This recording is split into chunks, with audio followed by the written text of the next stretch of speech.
ನಮಸ್ತೆ ಸ್ನೇಹಿತರೆ, ಫೈನಾನ್ಷಿಯಲ್ ಫ್ರೀಡಮ್ಗೆ ಸ್ವಾಗತ.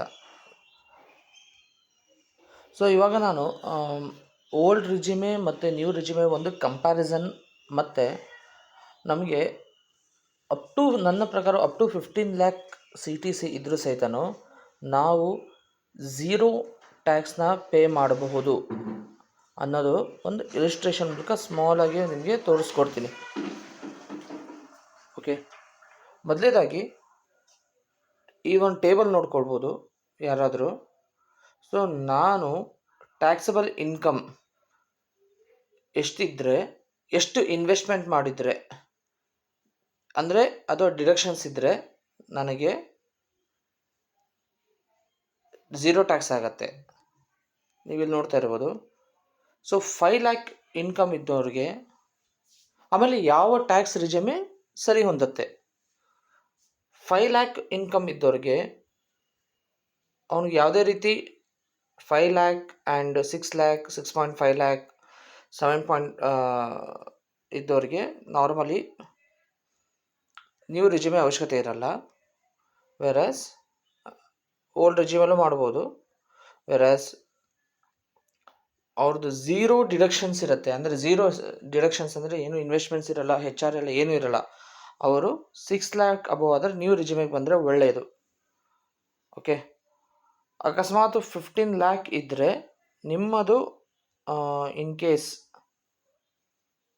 ಮೋರ್ ದೆನ್ 3.5 ಲ್ಯಾಕ್ ಇದ್ದರೆ ನೀವು ಓಲ್ಡ್ ಆರು ತೊಗೊಳ್ಳಿ, ನ್ಯೂ ರಿಜಿಮ್ ಯಾರು ತೊಗೊಳ್ಳಿ, ಅದರಲ್ಲೇನು ಮ್ಯಾಟರ್ ಆಗಲ್ಲ. ಸೊ ಒಂದು ಇಲಿಸ್ಟ್ರೇಷನ್ ನಿಮಗೆ ಹೇಳ್ತೀನಿ. ಎಕ್ಸಾಂಪಲು ನಿಮ್ಮ 10 ಲ್ಯಾಕ್ ಆ್ಯಾವ್ರೇಜಾಗಿ ಆ್ಯಾವ್ರೇಜ್ CTC ನಾರ್ಮಲಿ ಇವಾಗ ಇರೋ ಟ್ರೆಂಡಲ್ಲಿ 8 to 12 lakh ರೇಂಜಲ್ಲಿದೆ.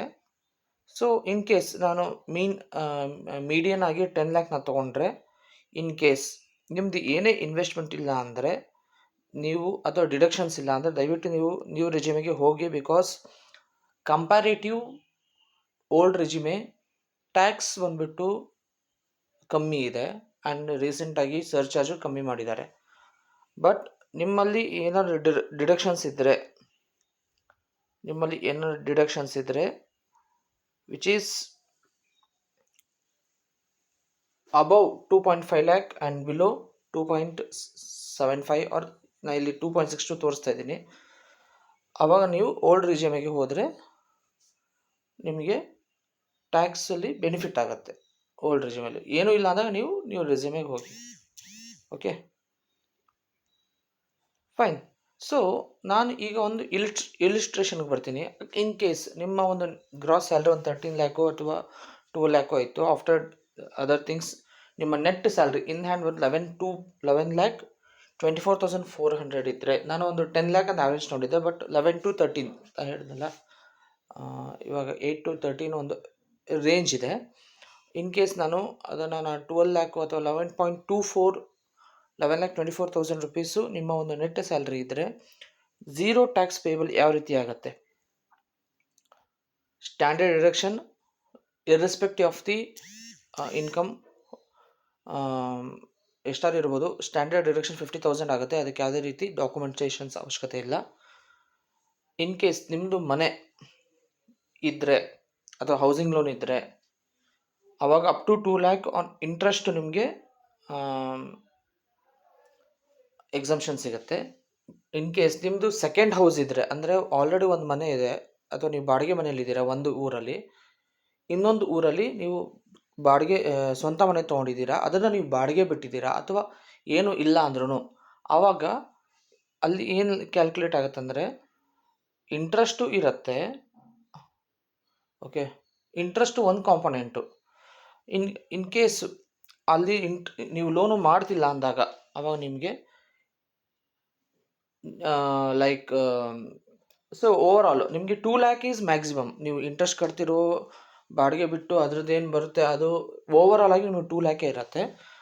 But let out property ಇದ್ದರೆ ಅಲ್ಲಿ ನಿಮಗೆ ಇನ್ಕಮ್ ತೋರಿಸ್ಕೋಬೇಕು. ನೀವು ರೆಂಟ್ ಅಲ್ಲಿಂದ ಎಷ್ಟು ಬರ್ತಾ ಇದೆ ಅದನ್ನು ಇನ್ಕಮ್ ತೋರಿಸಲೇಬೇಕು. ರೆಂಟ್ ಇನ್ಕಮ್ ಅದರೆಲ್ಲ minus property tax annually tax pay ಮಾಡಬೇಕಾಗತ್ತೆ. Minus 30% of rent. ಸೊ 30% ನಿಮಗೆ ರೆಂಟನ್ನು ನೀವು ಮೈನಸ್ ಮಾಡ್ಬೋದು, ಎಕ್ಸಮ್ಷನ್ಸ್ ಆಗುತ್ತೆ. ಉದಾಹರಣೆಗೆ ನಿಮಗೆ ವರ್ಷಕ್ಕೆ 1,00,000 ರೆಂಟ್ ಬರ್ತಾಯಿದ್ರೆ 30,000 ನೀವು ಎಕ್ಸಮಿಟ್ ಮಾಡಿ 70,000 ನೀವು ತೋರಿಸ್ಕೋಬೋದು. ಅಂದರೆ 30,000 ಎಕ್ಸಮ್ಟ್ ಆಗುತ್ತೆ like. And minus interest. Example, ನಿಮ್ಮ ಆ್ಯನ್ಯುವಲ್ ರೆಂಟ್ 1,00,000 ಇದೆ, 1,00,000 ಮೈನಸ್ ಪ್ರಾಪರ್ಟಿ ಟ್ಯಾಕ್ಸ್ ನೀವು ಒಂದು 15,000 ಕಟ್ಟಿದ್ದೀರಾ ಅಂದ್ಕೊಳ್ಳಿ. ಎಕ್ಸಾಂಪಲ್ 10,000 ಅಂದ್ಕೊಳ್ಳಿ. 90,000 ಇನ್ಕಮ್ ಮೈನಸ್ 30%, ಅಂದರೆ 1,00,000ಗೆ 30% ಅಂದರೆ 30,000. ಸೊ 90,000 ಮೈನಸ್ 30,000 60,000 ಆಗುತ್ತೆ. ಓಕೆ, ಮೈನಸ್ ಇಂಟ್ರೆಸ್ಟ್ ನೀವು ಉದಾಹರಣೆಗೆ ವರ್ಷಕ್ಕೆ 1,20,000 ತೋರಿಸ್ತಾ ಇದ್ದೀರಾ ಅಂದರೆ, ಸೊ ನಿಮಗೆ 60,000 ಮೈನಸ್ 1,20,000 ಮೈನಸ್ 60,000. ಸೊ ಆ 60,000 ನಾವು ಇಲ್ಲಿ 2,00,000 ಇರೋ ಜಾಗದಲ್ಲಿ ಹಾಕ್ಬೋದು. Up to 2,00,000. ನಾನು ನಿಮಗೆ ಇದನ್ನು ಎಕ್ಸಾಂಪಲ್ ಕೊಟ್ಟೆ. ಇನ್ ಕೇಸ್ ನಿಮಗಲ್ಲಿ ರೆಂಟ್ ಬರ್ತಿಲ್ಲ, ನೀವು ಲೆಟ್ಔಟ್ ಕೊಟ್ಟಿಲ್ಲ, ಖಾಲಿ ಇದೆ ಜಾಗ ಅಥವಾ ಅಂಡರ್ ಕನ್ಸ್ಟ್ರಕ್ಷನ್ ಇದೆ ಅಂದಾಗ ಅಗೇನ್ ನೀವಲ್ಲಿ ನಾನು 1,20,000 ನಾನು 1,00,000 ನಾನು ಏನು ರೆಂಟ್ ಅಂತ ಆ್ಯಡ್ ಮಾಡಿದೆ. ಸೊ ಇಲ್ಲಿ ಮೈನಸ್ ಮಾಡಿ 1,30,000 ಮೈನಸ್ ಮಾಡೋಕ್ಕಾಗುತ್ತೆ ಆಲ್ರೆಡಿ, ಯಾಕಂದರೆ ಅಲ್ಲಿ ಮೈನಸ್ ಮಾಡಿರ್ತೀವಿ. ಸೊ ನೀವು ಅವಾಗ ಉದಾಹರಣೆಗೆ ಮತ್ತೆ 1,20,000 ಪ್ಲಸ್ ಪ್ರಾಪರ್ಟಿ ಟ್ಯಾಕ್ಸ್ 10,000 ಅಂತ ಹೇಳಿದ್ನಲ್ವ. ಸೊ 1,30,000 ನಾವು ಇಲ್ಲಿ ತೋರಿಸ್ಕೋಬೋದು. ಓಕೆ, ಸೆಕ್ಷನ್ 24ಅಲ್ಲಿ. ಆ್ಯಂಡ್ ಇದು ಓಲ್ಡ್ ರಿಜಿಮೆ ಪ್ರಕಾರ. ಸೆಕ್ಷನ್ 80C ನಮ್ಮ ಇನ್ವೆಸ್ಟ್ಮೆಂಟ್ಸ್ ಇರುತ್ತೆ, ಲೈಕ್ EPF ಪೇಮೆಂಟ್ ಆಗಿರ್ಬೋದು, PPF, home loan, again principal payment. ಅಕಸ್ಮಾತ್ ಅದೇ ಫೈನಾನ್ಷಿಯಲ್ ಇಯರಲ್ಲಿ ನಾನು ಮನೆ ಪರ್ಚೇಸ್ ಮಾಡಿದರೆ ಅದರ ಸ್ಟ್ಯಾಂಪ್ ಡ್ಯೂಟಿನೂ ನಾವು ಕ್ಲೇಮ್ ಮಾಡ್ಕೋಬೋದು. ELSS, mutual fund, ULIP, NSC, post ಆಫೀಸಲ್ಲಿ FD, 5 years FD, tuition fees, ಮಕ್ಕಳು ಟ್ಯೂಷನ್ ಕಟ್ತಿದ್ರೆ, NPS, ಸೆಕ್ಷನ್ 80CCD, ಅಂದರೆ ಇದು ಒಂದು investment plan beyond additional NPS amount. Okay, ಅಲ್ಲಿ 1,50,000 ತೋರಿಸ್ಬೋದು. NPS ಅಲ್ಲಿ ನಿಮಗೆ ಟೈರ್ 1 ಆ್ಯಂಡ್ ಟೈರ್ 2 ಅಂತ ಬರುತ್ತೆ. ಅದರದ್ದು ಇನ್ನೊಂದು ವೀಡಿಯೋ ಮಾಡ್ತೀನಿ. ಅದರಲ್ಲಿ ಪರ್ಟಿಕ್ಯುಲರ್ 2 ಸೆಕ್ಷನ್ಸ್ ಇದೆ. ಅದರಲ್ಲಿ ಒಂದು ಸೆಕ್ಷನ್ಗೆ ನಾವು ಅಡಿಷ್ನಲ್ NPS ಕ್ಲೇಮ್ ಮಾಡ್ಕೋಬೋದು. ಅದು ಯಾವುದು ಟೈರ್ 1 ಆ್ಯಂಡ್ ಟೈರ್ 2ಗೆ ವೇಟ್ ಮಾಡಿ ನಾನು ವೀಡಿಯೋ ಮಾಡ್ತೀನಿ. ಓಕೆ, ಸೊ ಇದು 1,50,000. Then additional NPS 50,000. Section 80CCD NPS like employer contribution ಇರುತ್ತೆ. ಸೊ ಸರ್ಟನ್ ಟೈಮ್ಸಲ್ಲಿ ಏನಿರುತ್ತೆ, ನಿಮ್ಮ ಪಾರ್ಟ್ ಆಫ್ CTC ಬಂದುಬಿಟ್ಟು ಎಂಪ್ಲಾಯಿ ಕಾಂಟ್ರಿಬ್ಯೂಷನ್ ಇರುತ್ತೆ, ಬಟ್ ನಿಮ್ಗೆ ಬರೋಲ್ಲ. ಆವಾಗ ನಿಮ್ಮ ಪಾರ್ಟ್ ಆಫ್ CTC ಇರೋದ್ರಿಂದ ನೀವು ಅದನ್ನು ಅಪ್ ಟು 80,000 ಅಥವಾ 10% of the contribution, employee contribution ತೋರಿಸ್ಕೋಬೋದು. 10% ಆಫ್ ದಿ ಎಂಪ್ಲಾಯಿ ಕಾಂಟ್ರಿಬ್ಯೂಷನ್ನು ಆರ್ 40 ಆ ರೀತಿ ಅಪ್ ಟು 7.5 lakh ನಾನು ತೋರಿಸ್ಕೋಬೋದು. ಯಾವ ರೀತಿ ಅಂದರೆ 10% of the employee contribution for a whole year divided by 14% of basic plus DA, ಆ ಲೆಕ್ಕದಲ್ಲಿ ನೀವು ತೋರಿಸ್ಕೋಬೋದು. Health insurance premium self up to 25,000. In case senior citizen ಇದ್ದರೆ ಅವ್ರಿಗೂ ಒಂದು 50,000 ಹಾಕೋಬೋದು. ಅಕಸ್ಮಾತ್ ಎಜುಕೇಷನ್ ಲೋನ್ ಇದ್ದರೆ ನಾನು ಇಲಿಸ್ಟ್ರೇಷನ್ ತೋರಿಸ್ಕೊಂಡಿರೋದಷ್ಟೇ, ನಿಮ್ಮದು ಅಥವಾ ನಿಮ್ಮ ಮಕ್ಕಳದು ಯಾರ್ದಾದ್ರು ಇರ್ಬೋದು. ಅದಕ್ಕೇನು ಇಂಟ್ರೆಸ್ಟು ಎಕ್ಸಾಮ್ಷನ್ಗೆ ಏನು ವೇವ್ ಆಫ್ ಲೋನ್ ಲಿಮಿಟ್ ಏನಿಲ್ಲ, ನೀವು ಎಷ್ಟಿರುತ್ತೋ ಅಷ್ಟು ತೋರಿಸ್ಕೋಬೋದು ಆ್ಯನ್ಯುವಲಿ. ಆಮೇಲೆ ನಿಮ್ಮದು ಅಕಸ್ಮಾತ್ ಏನಾದ್ರು EV loan, electric vehicle loan ತೊಗೊಂಡಿದ್ರೆ ಅದರ ಇಂಟ್ರೆಸ್ಟು ಸೊ ಬಿಟ್ವೀನ್ 19 to 23. ಅಕಸ್ಮಾತ್ ನೀವು ಕ್ಲೇಮ್ ಮಾಡಿದರೆ ಆ ಪರ್ಟಿಕ್ಯುಲರ್ ಇಯರ್ದು ಮಾತ್ರ ಮಾಡ್ಕೋಬೇಕು. ಕ್ಲೇಮ್ ಮಾಡಿಲ್ಲ ಅಂದರೆ 19 to 23 ತನಕ ನೀವು ತೊಗೊಂಡಿರ್ತೀರ, ಅದು ಯಾವುದೋ ಕ್ಲೇಮ್ ಮಾಡಿರಲ್ಲ ಅಂದಾಗ ನೀವು ಆ ಇಂಟ್ರೆಸ್ಟ್ ಕಾಂಪೊನೆಂಟ್ನ ನೀವು ಇಲ್ಲಿ ಕ್ಲೇಮ್ ಮಾಡ್ಕೋಬೋದು. ಓಕೆ, ಸೊ ನಾನು ಆವಾಗಲೇ ಹೇಳ್ದಂಗೆ ನಾನು ಒಂದು 15 lakh ಒಂದು ಗ್ರಾಸ್ ಸ್ಯಾಲ್ರಿ ತೊಗೊಂಡೆ. ಓಕೆ, ಇದು ಬಂದುಬಿಟ್ಟು ಒಂದು ನೆಟ್ ಸ್ಯಾಲ್ರಿ ಆಗುತ್ತೆ. ಆವಾಗಲೇ ಹೇಳ್ದಂಗೆ ಇದು ಬಂದುಬಿಟ್ಟು 80 ಡಿಡಕ್ಷನ್ಸಲ್ಲಿ ಹೇಳಿದೆ, ಎಷ್ಟೊಂದು ಹೇಳಿದ್ದು. ಈ ಎಕ್ಸಮ್ಷನ್ಸಿಗೆ ಬರೋಣ.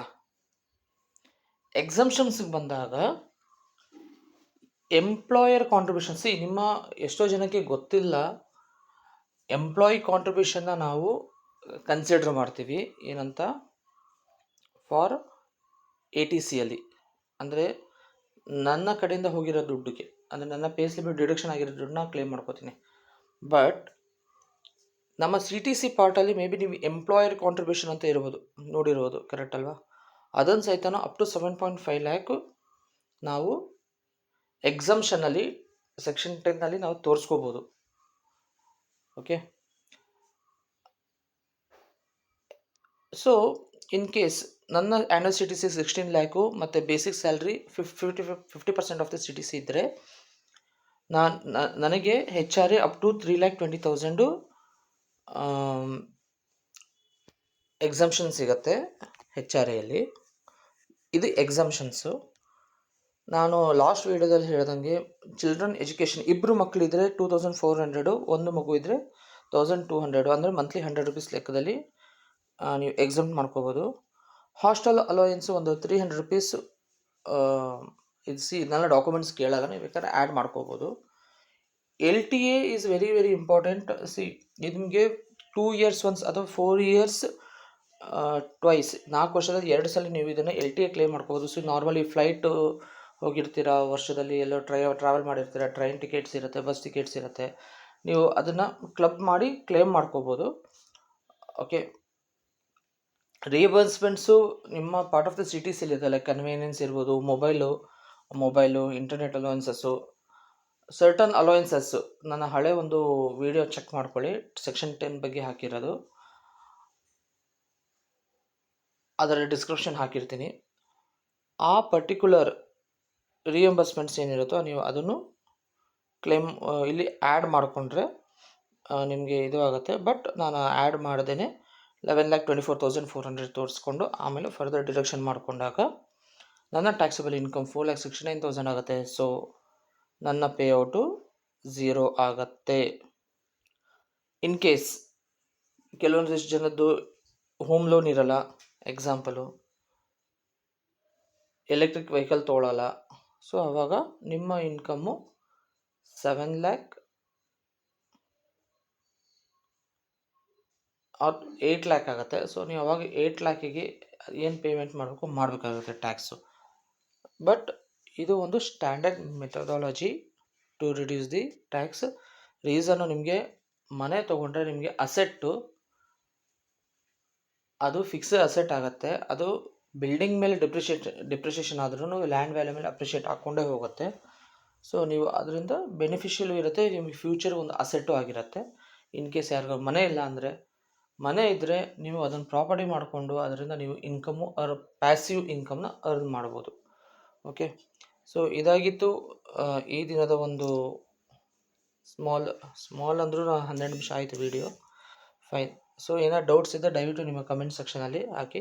ಆ್ಯಂಡ್ ಫೈನಲಿ ನೀವು ಏನಾದರೂ ಫೈಲಿಂಗ್ ಮಾಡಬೇಕು, ಇನ್ಕಮ್ ಟ್ಯಾಕ್ಸ್ ರಿಟರ್ನ್ಸ್ ಮಾಡಬೇಕು ಅಥವಾ ಏನೋ ಹೇಳಿದರೆ ನೀವು ನಿಮ್ಮ ಫೈನಾನ್ಷಿಯಲ್ ಅಡ್ವೈಸರು ಅಥವಾ ನಿಮಗೆ ಟ್ಯಾಕ್ಸ್ ಕನ್ಸಲ್ಟೆಂಟ್ನ ಅಡ್ವೈಸ್ ತೊಗೊಂಡು ದಯವಿಟ್ಟು ನೀವು ಇದು ಮಾಡ್ಕೊಳ್ಳಿ. ಇದು ಜಸ್ಟ್ ಎಜುಕೇಷನಲ್ ಪರ್ಪಸ್ ಆಗಿರೋದು ಈ ಒಂದು ವಿಡಿಯೋ. Thank you.